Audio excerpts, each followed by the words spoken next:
একটাই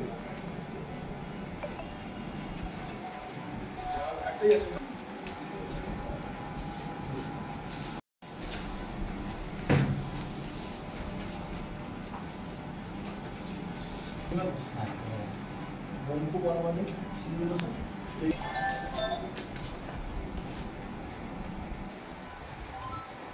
সবগুলো ঘুরে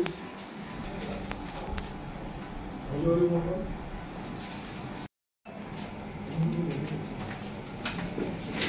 আপনার তাকে লাগবে এটা আমরা অনেক কষ্টে খুঁজে পেয়েছি আপনাদের জন্যই। ছিল না, এবার আপনি নিয়ে তদবির করবেন যেখানে যেখানে যা করা এটা রেখে দেবেন, এটা খুব ভাইটাল।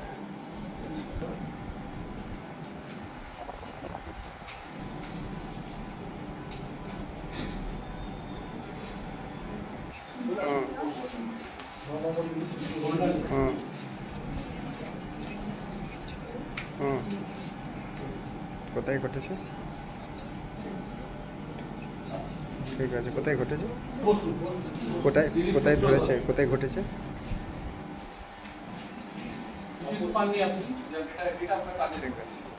অরূপ ভান্ডারী। হ্যাঁ, ঠিক আছে।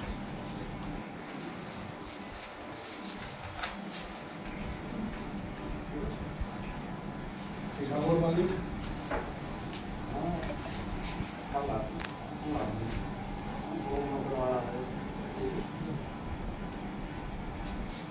আজকে বিভিন্ন কারণে এই যে যারা এসেছিলেন মৃতেও কিংবা মৃতার পরিবারের সদস্যগণ, তারা বিভিন্ন কারণে অতীতের যে অটোপসি রিপোর্ট কিংবা পিএম রিপোর্ট যেটা বলে সেটা পায়নি। তো পিএম রিপোর্টটা খুবই আইনত এবং বিভিন্ন প্রশাসনিক কাজে খুব কাজে লাগে, সেটা আপনারা সবাই জানেন। ইন্স্যুরেন্স ক্লেম করতে, কম্পেনসেশন পেতে। তো এই ক্ষতিপূরণের টাকা একটা মৃতের পরিবারের কাছে খুবই সেই সময় একটা স্বজন হারানোর যে সময়, সেই সময় যদি কিছুটা সাহায্য পায় তাহলে খুব কাজে দেয়। অনেক সংসার আমরা দেখতে পেলাম যে তাদের বাবা মারা গেছে বিভিন্ন কারণে, তাদের ভাই মারা গেছে, কিন্তু সেই সময় সরকারি যে ক্ষতিপূরণটা পাওয়ার সেটা যেহেতু পিএম রিপোর্ট পায়নি বিভিন্ন কারণে, সেইটা আজকে আমরা আমাদের আইসি সাহেবের নেতৃত্বে একটি বিশেষ টিম গঠন হয়েছিল। আইসি সাহেব সেটাকে রাত দিন প্রচুর পরিশ্রম করেছেন এবং আমাদের যে সমন্বয়টা সেটা অনেকটা দৃঢ় করেছেন হাসপাতালের সাথে, এবং সেইখান থেকে যতজনের পেরেছি আমরা, আপনারা দেখলেন তাদের হাতে আমরা, তাদের আত্মীয় পরিজনদের হাতে আমরা তুলে দিলাম। এটা কি কন্টিনিউ এর পর চলতে থাকবে? হ্যাঁ, আমাদের যে টিমটি কাজ করছে সেই টিমটা রাত দিন এক করে কাজ করছে। আশা করি আরও বড় সাফল্য আমরা পাবো। আজকে কতজনকে দেওয়া হবে?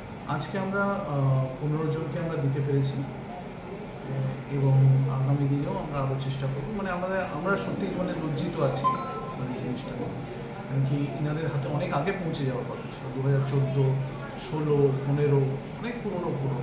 এবং আমাদের মাননীয় হুগলি গ্রামীণ পুলিশের মাননীয় এসপি স্যার এই ব্যাপারটা নিয়ে প্রচণ্ড মানে দুশ্চিন্তা দেখিয়েছিলেন যে এটা তো তাদের একটা মৌলিক অধিকারের মধ্যে পড়ে, সেটা পায়নি, এটা খুবই চিন্তার বিষয়। আমরা প্রশাসনিক দিক থেকে বিভিন্ন ক্ষেত্রে দেখেছি যে কোথায় আটকে আছে, সেই জায়গাগুলো এসপি স্যার নিজে পার্সু করেছেন, এবং গ্রাউন্ড লেভেলে আমাদের আইসি সাহেব খুব তৎপরতার সাথে এইগুলো তাড়াতাড়ি বের করে এনেছে।